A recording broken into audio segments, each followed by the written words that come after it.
Okay तो दी Christopher Nolan साहब की नई मूवी ओडिसी का ट्रेलर आ चुका है जो कि काफ़ी बवाल दिख रहा था। एंड कई सारी ऐसी बड़ी बड़ी चीज़ें हैं जो कि देखकर तुम्हें सरप्राइजिंग एलिमेंट्स फील होते हैं।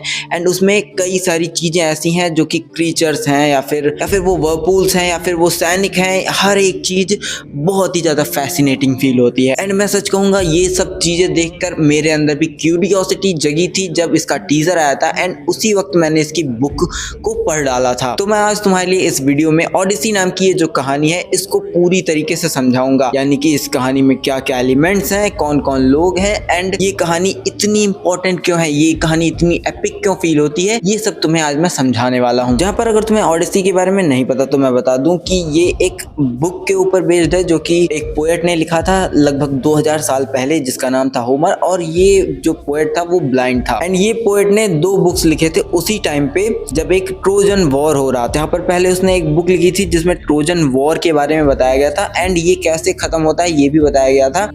एंड उस बुक में हमें एक घोड़े का मेंशन मिलता है जो कि लकड़ी का बना हुआ था, जिसको ओडिसिस नाम के एक बंदे ने बनवाया था। एंड उसने अपनी चालाकी से इस ट्रोजन वार को रुकवाया था, मतलब बहुत ही दिमाग लगा के उसने ये घोड़ा बनवाया। एंड उसके बाद उस घोड़े में छुपकर उन्होंने अटैक किया एंड जिसके बाद उन्होंने वो युद्ध जीत लिया एंड वो युद्ध खत्म हुआ था। और ये कहानी उसी के जस्ट बाद स्टार्ट होती है। जब ट्रोजन वॉर खत्म हो जाता है उसके बाद सारे सैनिक अपने अपने घर लौटने लगते हैं। एंड ये कहानी है घर लौटने की ओडिसिस की।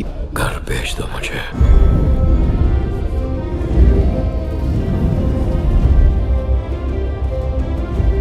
चलो समझते हैं कि ओडिसिस है कौन। तो ट्रोजन वॉर के दौरान जो सबसे कनिंग किंग होता है जो कि एक ग्रीक होता है, यानी जो ग्रीस से बिलोंग करते हैं, उनमें से एक जो सबसे तेज चतुर किंग होता है उसका नाम होता है ओडिसिस, जिसकी वजह से ट्रोजन वॉर रुकता भी है। एंड इसके किंगडम का नाम होता है इथिका, जो कि एक बहुत ही खुशहाल किंगडम होता है। एंड इसके ट्रेटर्स वहाँ पे बहुत सारे भरे हुए होते हैं, जहाँ पर ये जब युद्ध पे आता है तो अपनी बीवी और अपने छोटे बच्चे को वहाँ पे छोड़ के आता है। और यहाँ से लौटते वक्त इसे इतनी प्रॉब्लम्स फेस करनी पड़ती हैं कि इसका 10 साल सिर्फ लौटने में ही बीत जाता है। जहां पर बाकी जो ग्रीक राजा होते हैं वो अपने अपने राज्य में लौट जाते हैं, पर ओडिसिस के लिए ये 10 साल का नाइटमेयर बन जाता है। वो अपने घर तो जाना चाहता है पर जा ही नहीं पाता। वो जितना भी अटेम्प्ट कर ले वो फेल ही हो जाता है। और इस पूरी कहानी में यही 10 साल की कहानी दिखाई जाती है कि कैसे ओडिसिस अपने घर जाने की कोशिश करता रहता है एंड वो घर कैसे फाइनली पहुंचता है। जहां ये जर्नी कोई आम जर्नी नहीं होती, बल्कि ये जर्नी उसके लाइफ की सबसे खतरनाक जर्नी में से एक होगी, क्योंकि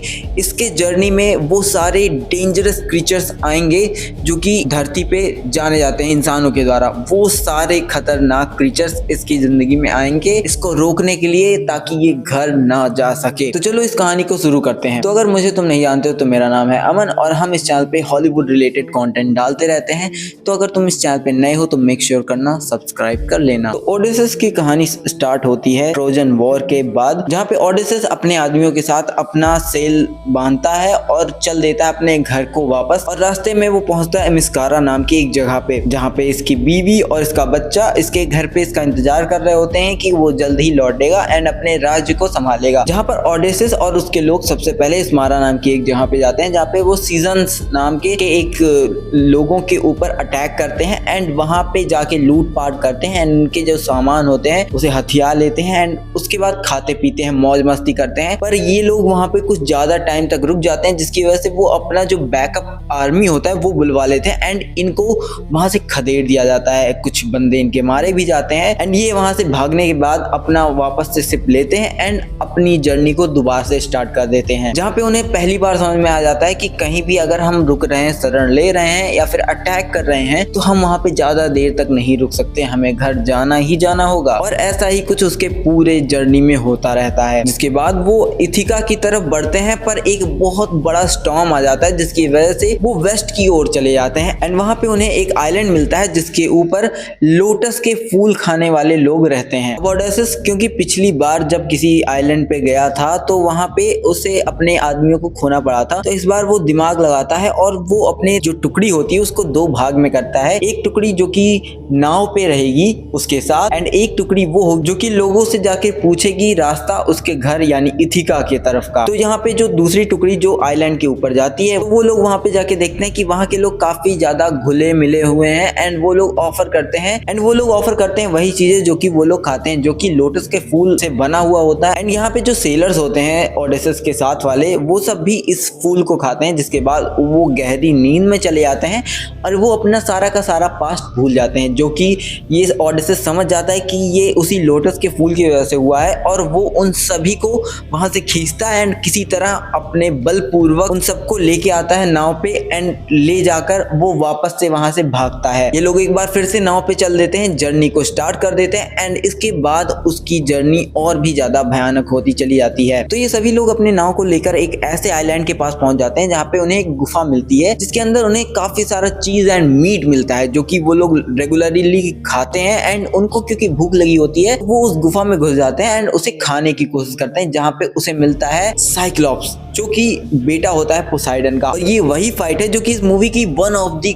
ग्रेटेस्ट फाइट में से एक होने वाली है, जो कि बहुत ही ज्यादा फेमस हुआ था। जहाँ पे ये जो गुफा होती है वो साइक्लॉप्स यानी पोसाइडन के बेटे की होती है, जिसका नाम पॉलीथेमस होता है। एंड ये एक जाइंट होता है जो कि बहुत ही बड़ा होता है, और ये आम इंसानों को एक हाथ से ही पकड़ सकता है, इतना बड़ा जाइंट होता है। जहाँ पर ये लोग जब गुफा के अंदर होते हैं तो साइक्लॉप्स उन लोगों को गुफा के बाहर बंद कर देता है एक बड़ा सा पत्थर लगा के, जिसके बाद वो लोग उसी गुफा के अंदर ट्रैप हो जाते हैं। एंड साइक्लॉप्स हर एक दिन उन सभी को जाकर एक एक करके अपने हाथों से कुचल के खा लेता है, उन सब के सामने ही, जो कि ऐसा कई दिन तक चल रहा होता है। एंड उसके बाद ओडेसिस दिमाग लगाता है कि इसका तो हमें कुछ निकालना पड़ेगा हल, वरना हम सारे के सारे यहीं मारे जाएंगे। अब यहाँ पे ओडेसिस अपने लोगों को बचाने के लिए बहुत ही कनिंग सा प्लान बनाता है, जिसके अंदर वो जहाँ पे वो दिमाग लगा के पोसाइडन के बेटे यानी साइक्लॉप्स को अपनी वो दारू पिलाता है, जो कि वो अपने साथ लेकर आया होता है शिप पे, जो कि उसके उसी गुफा के अंदर होता है। और क्योंकि वो लोग बैठ के वहां पे साथ में पीने और खाने के लिए गए थे, तो उसके पास थोड़ी दारू होती है। तो वो क्या करता है कि जब साइक्लॉप्स आता है तो वो उसे ढेर सारी दारू पिलाता है, जिसको पीकर साइक्लॉप्स ड्रंक हो जाता है और वो नशे में चूर रहता है। और वो खुश होके ओडेसिस से पूछता है कि तुम्हारा नाम क्या है। तो ओडेसिस यहाँ पे चालाकी लगाते हुए बोलता है कि मेरा नाम है नोबडी। और ये बताने के बाद ओडेसिस इंतजार करता है कि साइक्लॉप्स सोएगा कब, और जैसे ही वो सोता है उसकी आंखों में वो एक बड़ा सा लकड़ी जो कि उसने नोकीला कर रखा होता है और वो उसी केव के अंदर पाता है, उसे उसकी आंख में डाल देता है, जिसके बाद वो अंधा हो जाता है। एंड वो लोगों को चिल्ला चिल्ला के बोलने लगता है कि nobody kills me, nobody trying to kills me. And जब उसके दोस्त साइक्लॉप्स के दोस्त और जो साइक्लॉप्स होते हैं वो आते हैं वहां पे गुफा के बाहर, तो उन्हें सुनाई देता है कि nobody is trying to kill me, nobody is trying to kill me. तो वो लोग सोचते हैं कि अरे कोई मार नहीं रहा है इसे, तो वो लोग उसकी मदद नहीं करते और वहां से चले जाते हैं। एंड ऐसे ही साइक्लॉप्स अंधा हो जाता है एंड उसकी मदद करने को भी कोई नहीं आता है। पर अभी भी वो लोग उस गुफा से बाहर नहीं निकल पाते हैं, क्योंकि साइक्लॉप्स भले ही अंधा हो लेकिन वो जितने लोगों को भी पकड़ेगा वो उन्हें मार सकता है। तो ऐसे में साइक्लॉप्स से बचने के लिए वो लोग क्या करते हैं कि साइक्लॉप्स जब भेड़ों को बाहर निकाल रहा होता है तो वो भेड़ों के नीचे चिपक जाते हैं और उन्हीं के साथ साथ वो रेंग के निकल आते हैं बाहर, क्योंकि जब साइक्लॉप्स अंधा है वो सिर्फ छू छू के भेड़ों को चेक करता है, तो वो ऊपर ऊपर से चेक करता है, उनके नीचे से नहीं चेक करता। और ऐसे भेड़ों की नीचे नीचे दब के वो लोग उस गुफा से बाहर निकल आते हैं। एंड निकलते वक्त ओडेसियस एक बेवकूफ़ी कर देता है,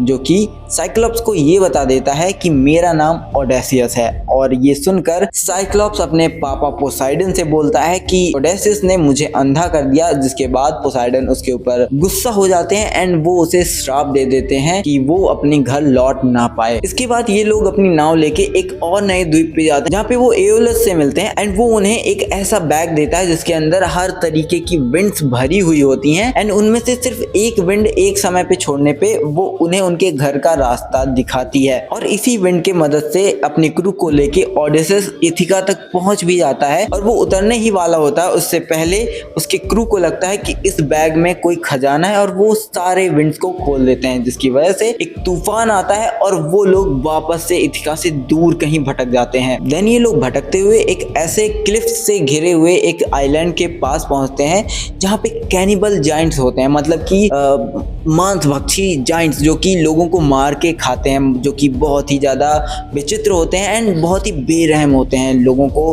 बेरहमी से मारते हैं एंड उन्हें खाते हैं। और जैसे ही इन लोगों की शिप वहाँ पे पहुँचती है तो ये जो जायंट्स होते हैं ये उनके ऊपर पत्थर बरसाने लगते हैं, जिसमें उनके कई सारे शिप्स भी डैमेज हो जाते हैं, जहाँ से जान बचाकर ओडेसिस फिर से भागता है। इवन उसके क्रू के कुछ मेंबर्स को तो जायंट्स जिंदा खा जाते हैं उसकी आंखों के सामने। एंड ये सब होते हुए देखकर वो वहां से भागते हैं अपनी जान बचा के एंड पहुंचते हैं अपने दूसरे आइलैंड पे, जहां पर इस बार वो जिस आइलैंड पे पहुंचे हैं उस आइलैंड पे एक औरत रहती है जो कि बहुत ही खूबसूरत है एंड इसका नाम होता है सर्सी। एंड ये लोग जब उस आइलैंड पे पहुंचते हैं तो सर्सी उन्हें खाना ऑफर करती है, उन्हें रहने की जगह ऑफर करती है, उन्हें बिठाती है, उनका स्वागत करती है एंड ये लोग काफी खुश होते हैं एंड ये लोग उस खाने को खा भी लेते हैं। जिसके बाद उस खाने में एक ऐसा ड्रग होता है जिसकी वजह से ये लोग बदल जाते हैं जानवर में, यानी कि सुअर में। अब ओडेसिस के ग्रुप का एक आदमी जिसने ये खाना नहीं खाया था वो ये बात जाके ओडेसिस को बताता है और ये ओडेसिस जान के काफी ज्यादा आश्चर्यचकित हो जाता है। जिसके बाद ओडेसिस भागता है अपने लोगों को बचाने के लिए, जहाँ पे रास्ते में उसे हर्मिस मिलता है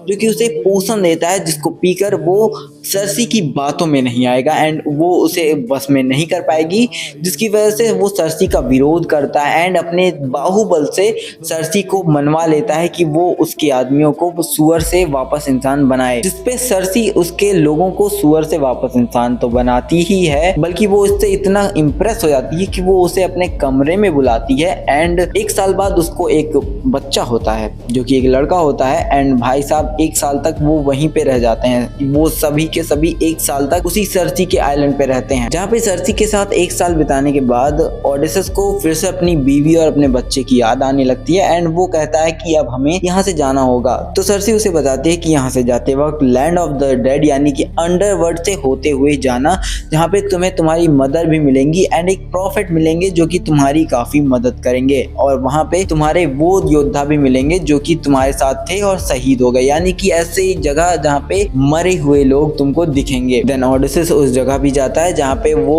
मिलता है एक प्रॉफिट से जिसका नाम होता है टेरेस्थियस और ये प्रॉफिट बताता है उन्हें कि जब तुम सन गॉड हीलियोस के आइलैंड पे होगे तो उनके जो कैटल्स होंगे यानी उनकी गायें जो होंगी उन्हें मत खाना, अगर तुम उन्हें खा लोगे तो तुम्हारे लिए ये बहुत बड़ी दिक्कत हो जाएगी। और ओडेसिस ये बात सुनकर वहां से चला आता है। जिसके बाद वो लोग सन गॉड हीलियस के आइलैंड के लिए वो लोग निकल जाते हैं, जिसके बीच में उन्हें एक सायरन्स सुनाई देते हैं, जहाँ पे ये सायरन्स जो होते हैं वो बहुत ही डेडली सायरन्स होते हैं एंड इन्हें इंसान सुनकर कभी भी जिंदा वापस नहीं आ सकता। मतलब कि अगर तुम इस डेडली सायरन को सुन लेते हो तो तुम उन लोगों के जाल में मोहित हो ही जाओगे। जहाँ पे ओडेसिस को ये बात पहले से ही पता होती है क्योंकि सर्सी ने उसे बताया हुआ होता है। तो ओडेसिस क्या करता है, अपने लोगों के जो कान होते हैं वो बी बैग्स यानी कि मधुमक्खी के छत्ते से बने हुए बैग्स से बंद करवा देता है एंड खुद को वो एक मास्ट में बंधवा लेता है, यानी उसके कान तो खुले होते हैं पर वो खुद बंधा हुआ होता है। और ऐसे वो इस डेडली सायरन को सुनने के बाद भी पहला इंसान बनता है जो कि उस मोहित जाल में नहीं फंसा। और इसके बाद वो जो डेडली सायरन बजा रहे होते हैं वो औरतें मारी जाती हैं क्योंकि उनके ऊपर भी कर्स होता है, अगर कोई तुम्हारा डेडली सायरन सुनने के बाद वहां से निकल जाता है तो तुम्हारी मृत्यु हो जाएगी। जहाँ पे इसी रास्ते से आगे बढ़ते वक्त उन्हें एक बहुत ही सकरे रास्ते से गुजरना होता है जो कि दो द्वीपों के बीच का एक रास्ता होता है, जहाँ पर इन दोनों द्वीपों पे बहुत ही ज्यादा खतरा होता है। जहाँ पर एक द्वीप पे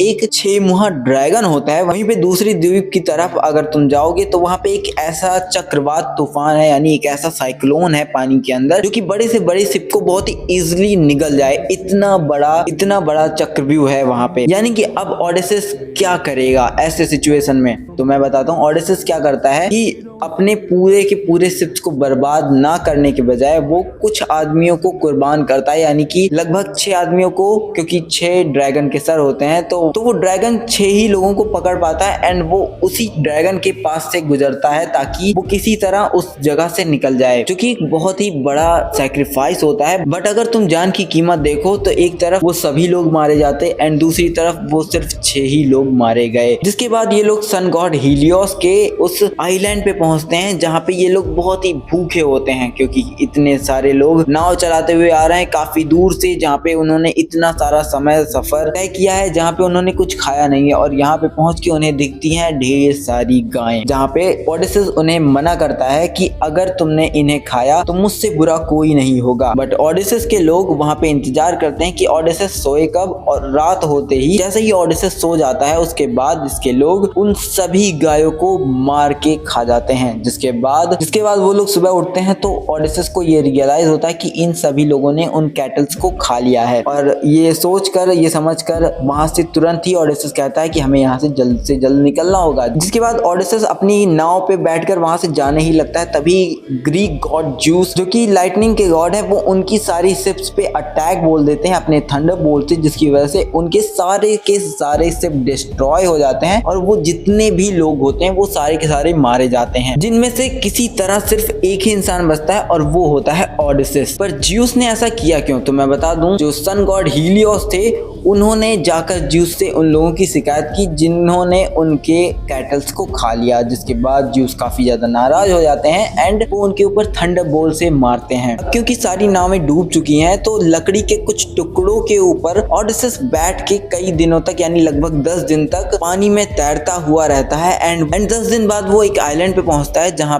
पे एक औरत रहती है जिसका नाम होता है कैलिप्सो। जहाँ पर ये जो कैलिप्सो नाम की औरत होती है ये डॉटर होती है टाइटन एटलस की, और ये ओडेसिस को काफी ज्यादा पसंद करने लगती है, उसकी जान भी बचाती है। एंड उसके बाद अपने पास वो उसे बंदी बनाकर रख लेती है, यानी उसे फोर्सफुली वहां पे रखती है। एंड वो ओडेसिस को ऑफर भी करती है, अगर तुम मेरे साथ रहना चाहोगे तो मैं तुम्हें अमर बना दूंगा। पर ओडेसिस लगातार 9 साल तक सिर्फ रोता रहता है और अपनी बीवी और अपने बच्चे के पास वापस जाने की भीख मांगता रहता है, जिसपे गॉडेस अथीना उसे रोज ये करते हुए देखती है एंड उन्हें बहुत ही बुरा फील होता है। जिसके बाद वो ज्यूस से बोलती हैं एंड ज्यूस कैलिप्सो से बोलता है कि तुम उसे छोड़ दो, आखिरकार उसे जाने दो। लगभग 9 साल के बाद, जहां पर ज्यूस के इतना फोर्स करने के बाद कैलिप्सो उसकी मदद भी करती है एंड उसे जाने भी देती है। कैलिप्सो उसके लिए एक जहाज बनाती है पानी का, जिसको चलाकर किसी ना किसी तरह इथिका तक वो पहुंचने ही वाला होता है। तभी पोसाइडन को अपना कर्ज याद आता है एंड पोसाइडन उस शिप को वापस से डिस्ट्रॉय कर देता है, जिसपे बहते हुए किसी ना किसी तरह ओडेसिस अपने पड़ोसी देश पहुंच जाता है जिसका नाम होता है फियाकिसंस, लैंड ऑफ फियाकिसंस। एंड भाई साहब मैं हो सकता है प्रोनाउंसिएशन थोड़ा सा गलत कर रहा हूँ, पर ये उसका पड़ोसी देश होता है। जहाँ पर पहुंचकर ओडेसिस राजकुमारी को मिलता है एंड वो बहुत ही मतलब कि नग्न अवस्था में होता है, जो कि आई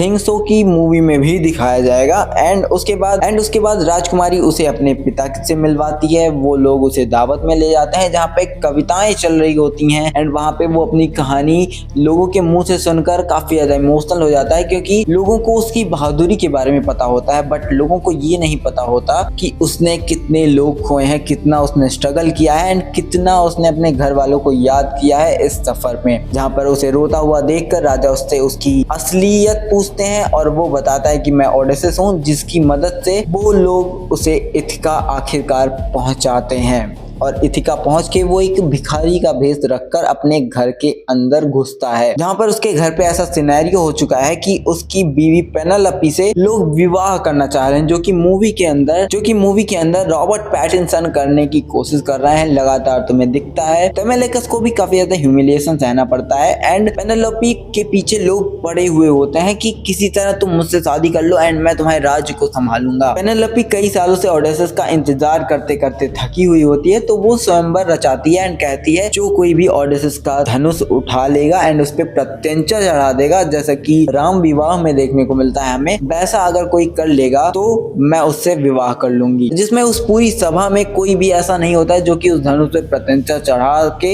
उसको चला सके। तो वहां पे सामने आता है एक भिखारी, जो कि कोई और नहीं बल्कि ओडेसिस होता है एंड वो इस भिखारी के रूप में छुपकर उस धनुष पे प्रत्यंचा भी चढ़ाता है एंड वो 12 कुल्हाड़ियों के बीच से तीर को निकाल के भी दिखाता है। जिसके बाद पेनेलोपी को समझ में आ जाता है ये कोई और नहीं बल्कि ओडेसिस ही है, बस वो कंफर्म करवाती है कि ये है कौन। एंड इसके बाद पेनेलोपी, तेमेस्कस और ओडेसिस तीनों ही मिल जाते हैं एंड उनका परिवार एक हो जाता है। बट यहाँ पे युद्ध छिड़ जाता है। जब सबको पता चलता है कि ओडेसिस वापस आ चुका है तो उसके खिलाफ पूरी साम्राज्य में युद्ध छिड़ जाता है कि इसको मार दो और इसका राज्य हथिया लो। देन वो अपने भरोसेमंद सिपाहियों के जरिए से उन सभी ट्रेटर्स को जो कि उसके पीछे पीठ पीछे षड्यंत्र कर रहे होते हैं उनको मारता है एंड अपने राज्य पर हंसी खुशी अपनी जिंदगी फाइनली बिता पाता है। एंड इथिका में फाइनली वापस से शांति लौट आती है, सब कुछ वापस हो जाता है एंड इतना सब कुछ वो झेल कर आया, यही थी उसके घर लौटने की कहानी, यही थी ओडेसियस की कहानी। और अब इस एपिक कहानी में देखना ये होगा कि कैसे क्रिस्टोफर नोलन अपना टेक लेते हैं, जो कि ट्रेलर मैंने देखा काफी अच्छा लगा, काफी ब्यूटीफुली उन्होंने बनाया, कुछ भी ऐसा फील ही नहीं होता कि नकली है सीजी है, सब कुछ एकदम रियल सा फील होता है, जो कि मैं यही चीज चाहता था कि रामायण के साथ हो, पर ऐसा हुआ नहीं। एंड सच कहूं तो ओडिसी से मैं यही चाहता हूं कि इसको देखने के बाद लोगों को समझ में आए कि कैसे मिथिकल क्रीचर्स को भी तुम रियलिस्टिक दिखा सकते हो, तुम्हें ऐसा फील नहीं होगा ये तो सीजीआई है जैसा कि रामायण के ट्रेलर में हो रहा था। अब वो देखो एक अलग टॉपिक है, काफी लंबी डिबेट हम यहाँ पे कर सकते हैं, पर हम डिबेट नहीं करेंगे, हम यहाँ पे बात कर रहे थे ओडिसी की कहानी की, जो कि इतनी ही थी। आई होप कि ओडिसी की कहानी तुम्हें पसंद आई हो एंड तुम्हें जानकर काफी अच्छा लगा हो, तो वीडियो को लाइक करना मत भूलना, चैनल पे नए हो तो सब्सक्राइब करके ही जाना और उन दोस्तों को बता दो ओडिसी की कहानी क्या है जिनको नहीं पता, जिनको हिंदी में जानना है, क्योंकि इंडिया में बहुत ही कम लोगों ने दी ओडिसी बुक को पढ़ा है and I am very proud of कि मैंने उस बुक को पढ़ा एंड काफी अच्छे से जाना। मैंने ये तो बहुत ही शॉर्ट में तुमको एक एक पॉइंट चैप्टर का बताया है, लेकिन बुक बहुत ही बढ़िया तरीके से इन सब चीजों को डिफाइन करती है। तो आई होप कि तुमने वीडियो को लाइक कर दिया होगा, चैनल पे नए हो तो सब्सक्राइब कर लिया होगा। तो चलता हूँ, मिलते हैं नेक्स्ट एपिसोड में, तब तक के लिए tata bye bye, peace out.